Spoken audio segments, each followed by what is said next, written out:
Bonjour et bienvenue sur Radio Sorte, votre rendez-vous quotidien avec l'actualité cybersécurité. Nous sommes le lundi 17 mars 2025, épisode 227. Je suis Marc-Frédéric Gomez, en direct de Paris, et aujourd'hui, on analyse ensemble les menaces et tendances qui secouent le monde de la cyber.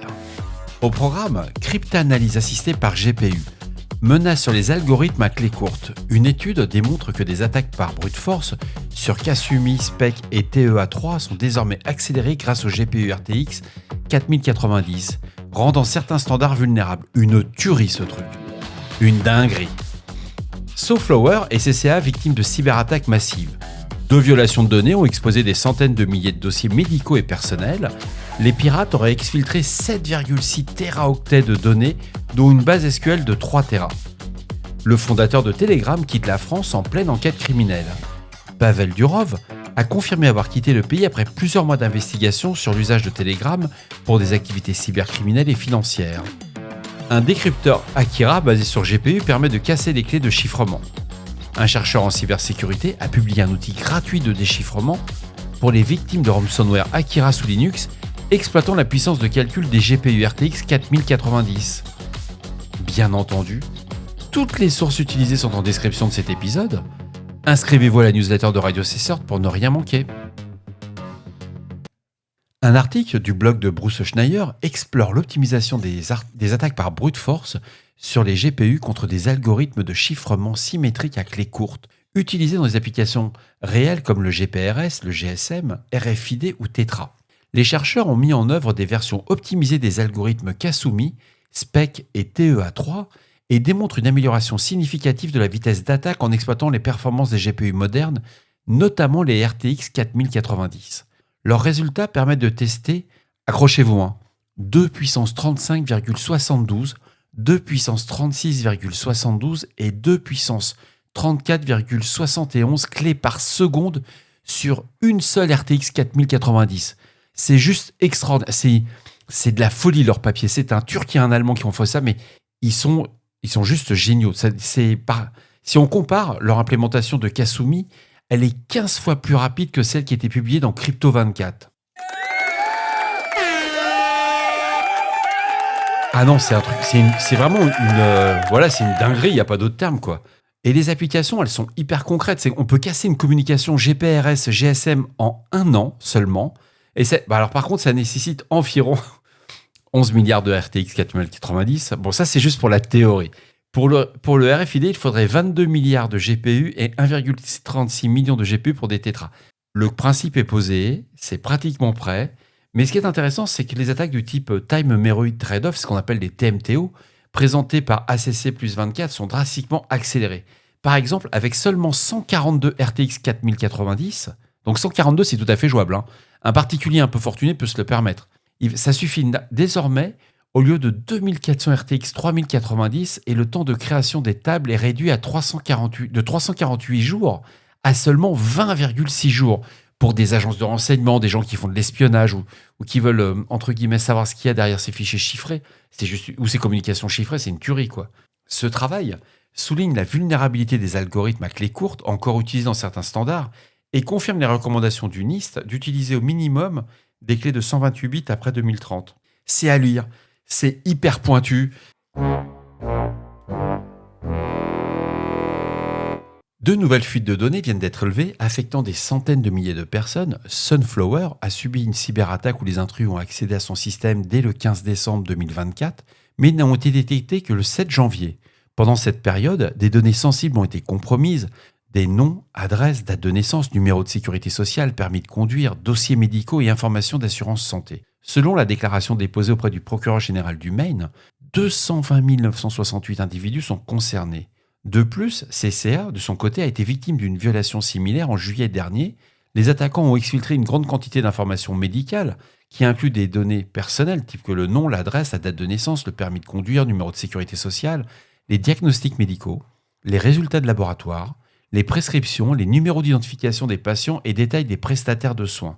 Cette attaque a touché 114 945 personnes. Et d'après The Register, notre tabloïd anglais favori, le groupe Risida revendique la possession au total de 7,6 téraoctets de données de Sunflower, dont une base SQL de 3 téra. Le fait que ces données restent accessibles en ligne laisse penser que les négociations sont toujours en cours ou ont échoué. À ce jour, aucune preuve ne confirme une utilisation frauduleuse sur le dark web d'après les sources OSINT.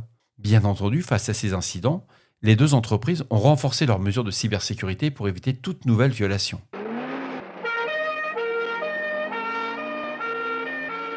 Le fondateur de Telegram, Pavel Durov, a confirmé avoir quitté la France et être retourné à Dubaï, où il réside depuis plusieurs années. Cette annonce fait suite à une enquête criminelle concernant ses activités sur la plateforme qui l'avait contraint à rester en France ces derniers mois. Durov a exprimé sa gratitude envers les juges d'instruction pour l'avoir autorisé à quitter le pays du 15 mars au 7 avril, ainsi qu'à ses avocats et son équipe pour avoir démontré que Telegram respectait et dépassait même ses obligations légales en matière de modération et de lutte contre la criminalité. L'affaire remonte en août dernier, lorsque Durov a été arrêté à l'aéroport du Bourget près de Paris et inculpé pour plusieurs infractions liées à des crimes cyber et financiers perpétrés via Telegram.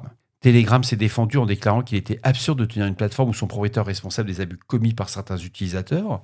Créé pour protéger la liberté d'expression, Telegram revendique 950 millions d'utilisateurs actifs par mois en 2024, dont une majorité en Europe de l'Est. Cependant, la plateforme est aussi exploitée par des hackers et des cybercriminels pour vendre des outils d'attaque, exfiltrer des données et diffuser de la désinformation. Un récent rapport américain accuse Telegram de favoriser la diffusion de contenus extrémistes, tandis que l'an dernier, le département de la justice américaine a inculpé des membres d'un groupe suprémaciste blanc qui utilisait la plateforme pour coordonner ses activités. L'enquête en France se poursuit, tandis que Durov retrouve son siège à Dubaï, où Telegram s'est installé depuis 2017. Comme quoi, quand on touche au pognon, on devient tout de suite plus coopératif. La source de cette news, c'est Blipping Computer. Il y a un chercheur en cybersécurité qui s'appelle Johannes Nugroho. Il a publié un déchiffreur pour le ransomware Akira sous Linux. Il va exploiter la puissance des GPU pour récupérer les clés de chiffrement et déverrouiller gratuitement les fichiers. Tout a commencé lorsqu'un ami lui a demandé de l'aide. En étudiant le fonctionnement d'Akira, il a estimé qu'il pouvait retrouver la clé en moins d'une semaine, en raison de l'utilisation de timestamps pour générer des clés de chiffrement, mais le projet a finalement pris 3 semaines et a coûté 1 200 $ en ressources GPU, ce qui est peanuts par rapport à la vie de son entreprise quand elle était chiffrée. Donc, le brute force des clés via le GPU, c'est contrairement aux outils de déchiffrement traditionnels, ce déchiffreur ne repose pas sur une clé connue. Il va faire du brute force sur les clés en exploitant une faiblesse d'Akira.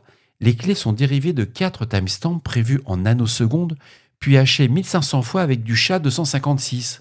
Ah ouais, c'est clair, c'est super faible. Chaque fichier possède une clé unique, elle-même chiffrée en RSA 4096, et ajoutée à la fin du fichier chiffré, rendant toute récupération sans la clé privée extrêmement difficile. De plus, Akira chiffre plusieurs fichiers en parallèle grâce au multithreading, complexifiant encore la récupération des timestamps exacts. Pour contourner ces défis, Nugroho a analysé les logs système et les métadonnées des fichiers pour affiner ses estimations. Ses premières tentatives avec une RTX 3060, ouais c'est une bouse quoi, étaient trop lentes, 60 millions de tests par seconde. Et même une RTX 3090 n'a pas permis d'accélérer suffisamment le process. Finalement, il a utilisé 16 GPU RTX 4090 via RunPod et Vast.ai, ce qui lui a permis de forcer les clés en 10 heures seulement. Vous avez vu, on parle de 16 GPU RTX 4090.